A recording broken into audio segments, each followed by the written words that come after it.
Hoje nós estamos num culto de agradecimento, agradecendo o Senhor por tudo que Ele tem feito na nossa vida. Quem tem motivo de agradecer Ele, hein?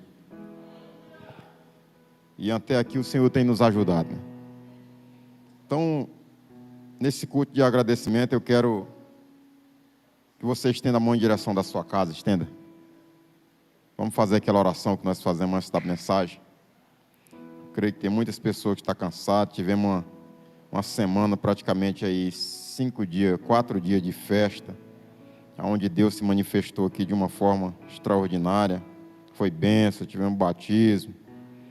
E aí eu creio que tem muitas pessoas que estão cansadas ainda, né? A gente entende. Estenda a mão em direção da sua casa, estenda. Senhor Deus e Pai, nessa noite estamos aqui diante da Tua presença na Tua casa, Pai. Deus, queremos agradecer o Senhor por tudo que o Senhor tem feito, Pai. A Tua palavra diz que não há outro bom senão o Senhor, Pai. Só o Senhor é bom, Pai. Eu creio que tem pessoas neste momento precisando, necessitadas de uma intervenção Tua, Senhor. Meu Deus, porque a Tua palavra diz que o impossível pertence ao Senhor, meu Pai. Só o Senhor tem poder de fazer o impossível se tornar possível, Pai. Visita aquele que está sendo vítima de obra de bruxaria. Visita aquele que está desanimado em casa, Pai. Mas em especial aquele que está enfermo no hospital, Senhor. Meu Deus, olha aí, Pai, dá ordem aos Teus anjos para tocar, Senhor, naquela pessoa que está enferma, Senhor. Repreende esse espírito de enfermidade, Pai. Lança por terra toda ação do mal, tudo aquilo que não provém de Ti, Pai. Nesta noite estamos aqui na Tua casa, porque a Tua palavra diz: alegrei-me quando me disseram vamos à casa do Senhor. Quantos já não tem mais essa alegria no convite de vir para a Tua casa, Senhor? Mas a Tua palavra diz que uns se levantaram, Senhor, uns se levantaram e caíram, mas nós estamos de pé pela Tua graça, pela Tua misericórdia. Nos ajude a perseverar, Senhor, e que o Senhor possa nessa noite dar ordem à família desse homem, à família dessa mulher, dar ordem, Senhor, na vida daquele que está desempregado, ó Pai, para que essa porta se abra e o Teu nome venha a ser glorificado em nome do Senhor Jesus. Amém. Graças a Deus. Sente louvando ao Senhor com as palmas. Aleluia, Jesus. Abra a sua Bíblia. Hoje eu quero terminar cedo hoje. Abra a sua Bíblia. Livro de Mateus. Mateus capítulo 4.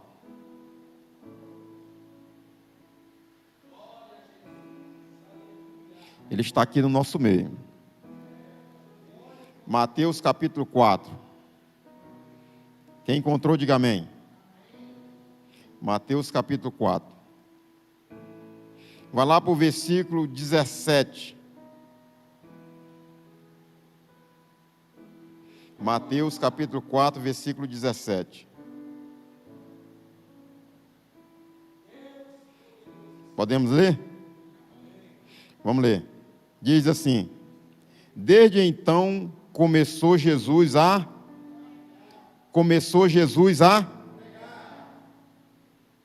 Desde então começou Jesus a pregar e a dizer. Vamos ver qual foi a primeira pregação de Jesus aí? O que Jesus começou a dizer? Porque é chegado o reino dos céus. Vamos recapitular, vamos? No 3. 1, 2, 3.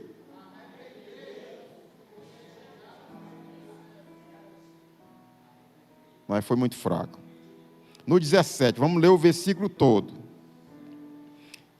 Na minha Bíblia está escrito assim, ó: desde então começou Jesus a pregar e a dizer. Dizer o quê? Arrependei-vos, porque é chegado o reino dos céus. Somente até aí. Sente.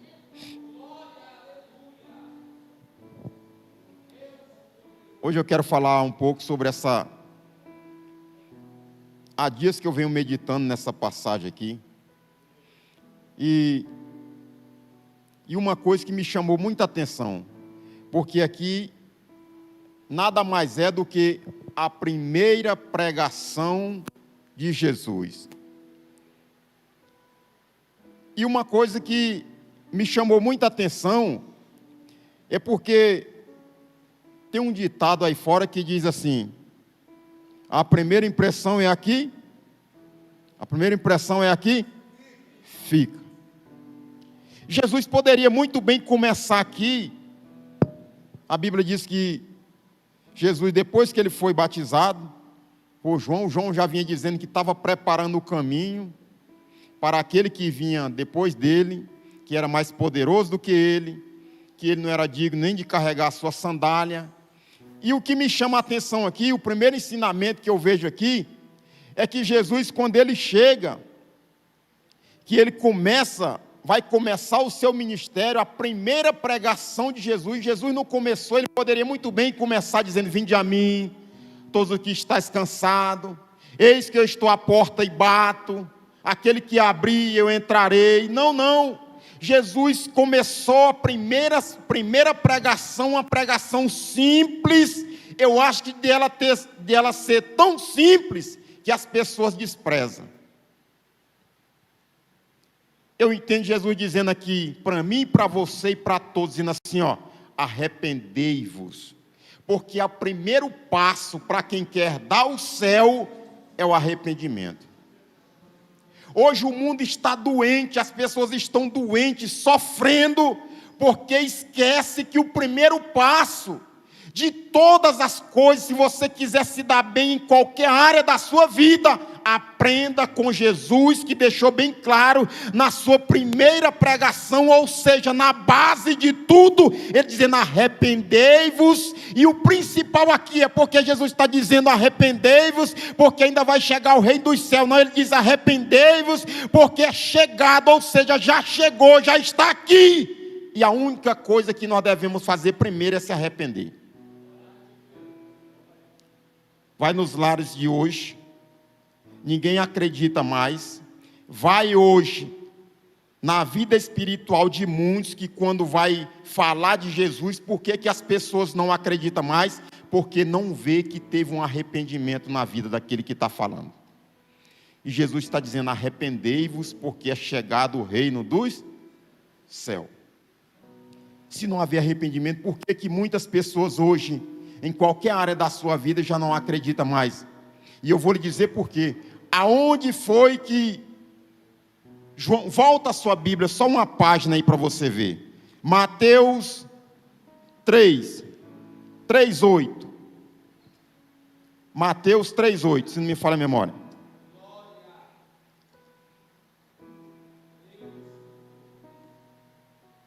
Jesus aqui, ele vai pregar a mesma mensagem que João pregou. Jesus pregou a mesma mensagem que João pregou. João começou dizendo: arrependei-vos. Se não haver arrependimento, não tem mudança. Se não haver arrependimento, como é que tem transformação? Se a pessoa não se arrepender. E eu vejo aqui a pessoa, aí você me pergunta: pastor, quando é que a pessoa vê que alguém se arrependeu de verdade? De fato, de verdade. Porque o que mais a gente vê é a pessoa chorando, chorando lágrimas de crocodilo, dizendo que está arrependido, e na verdade não tem nada de arrependimento. Como é que eu vou saber que alguém se arrependeu de verdade? Está escrito aqui, Mateus 3:8, lê aí, vamos ler, o que está escrito aí?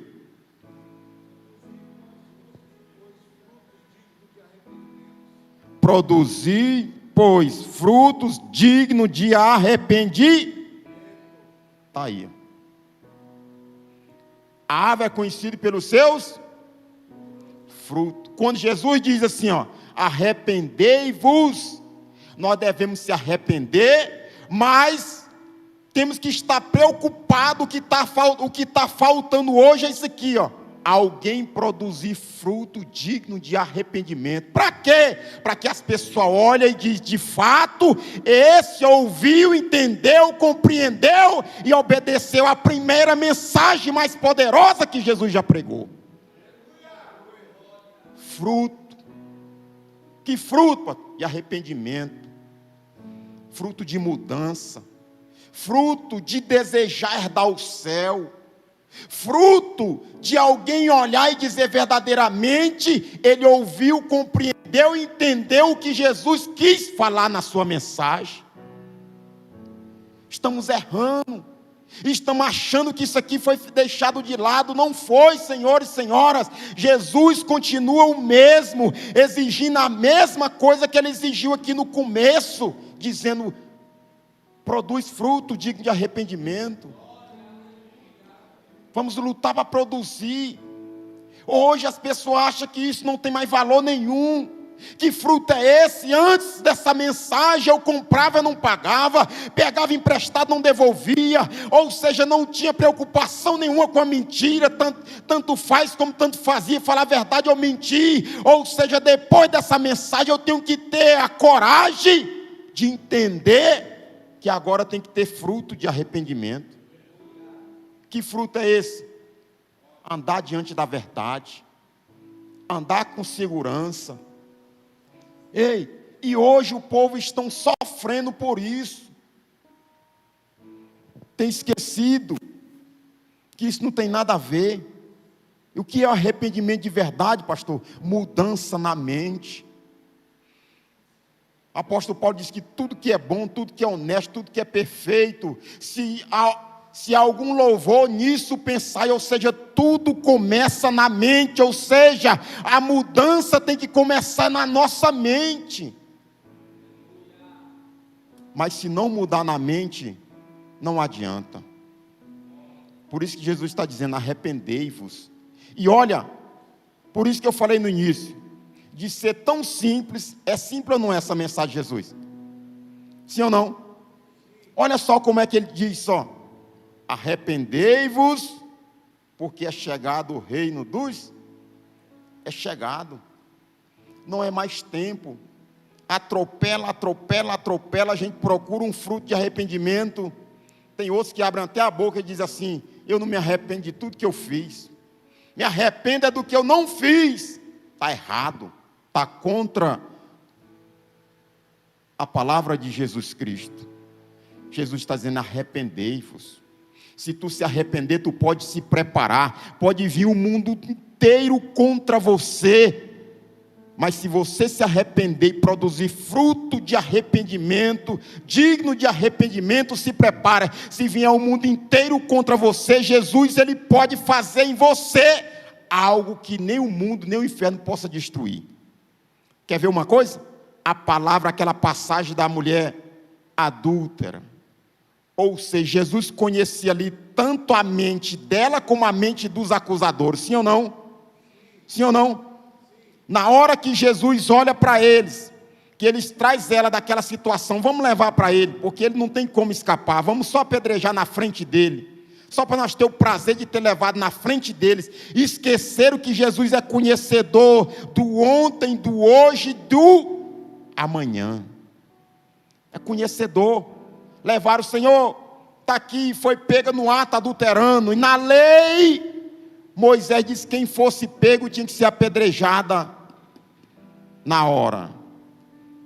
A Bíblia diz que Jesus estava ali, conhecendo a vida de todos, viu que aquela mulher, de fato, tinha cometido aquele erro, mas estava arrependida, mesmo sem ter tempo ainda de gerar fruto digno de arrependimento. Mas Jesus conhece lá dentro. Quem crê que Jesus conhece lá dentro? Ele viu que aquela mulher estava arrependida de fato, e ele diz: aquele que não tem pecado, que atire a primeira pedra. Foi saindo de um por um, do mais novo ao mais velho, do maior ao menor, todos foi saindo. Ficou de fato só Jesus e a mulher, e ela cabisbaixa, mesmo arrependida, mas esperando suas pedradas. E a Bíblia diz que Jesus olha para ela e disse: mulher, cadê teus acusadores? Ninguém te condenou? E ela: ninguém, Senhor. E ele: nem eu te condeno. Vai e não peques mais. Ou seja, outra coisa que muitas pessoas têm esquecido, deixado de lado. Quando Jesus te livra de algum levante, de qualquer outra coisa, Ele está deixando bem claro para você: eu te livrei aqui, agora quem tem que ter o cuidado para não cair mais é você. Ele sempre está pronto para nos levantar, para nos livrar, para nos abençoar, mas Ele sabe que depois de um levante vem outro, depois de uma queda certamente vem outra, mas antes disso, quem tem que ter a preocupação é a gente. E nós temos esquecido disso, igreja. As pessoas têm esquecido disso. Aquela mulher sabia, mas Jesus, conhecendo ela por dentro, Ele entendeu que ela estava de fato arrependida. Por isso Ele, todos que se arrependem, alcança misericórdia. Aquele que se arrepende e deixa, alcança misericórdia. E aquela mulher, eu entendo aqui que nessa passagem tem um ensinamento profundo, que eu entendo que eu vejo Jesus aqui sendo tão poderoso, que eu nunca vi uma lei anular o poder de Jesus. Aqui era uma lei, mas mesmo com essa lei, não teve condição nem poder nenhum de anular o poder do nosso Jesus. Agora Ele mostra tão poderoso, que Ele tem o poder de anular qualquer lei da face da terra. Era uma lei, a lei não anulou o seu poder, mas o seu poder anulou a lei. A mulher que pela lei era para ser morta, apedrejada, pelo poder de Jesus, pela palavra que Ele pregou, a sua primeira, dizendo: arrependei-vos, encontrou esta mulher mesmo tendo pecado, mas arrependida, e foi alcançada pela misericórdia dEle. É o que Jesus faz comigo e contigo, quando Ele olha para nós, que encontra arrependimento verdadeiro em nossas vidas. Se prepare para você ter mudança de vida, para você herdar o céu pelas portas, para você entrar no céu pelas portas. Se Ele encontrar fruto digno de arrependimento, se prepare para você ter mudança de vida. Hoje nós estamos vivendo uma situação caótica no meio, principalmente no meio cristão. Por quê? Porque hoje ninguém sabe mais quem é quem. Ninguém sabe mais, porque os frutos estão aparecendo, fruto de qualquer jeito, fruto podre, fruto de toda espécie de fruto, mas o verdadeiro fruto que Jesus espera não estão aparecendo. E Ele disse que nós temos que fazer o quê? Produzir fruto digno de arrependimento. Que fruto é esse, pastor? Mudança de vida, mudança de atitude, transformação verdadeira.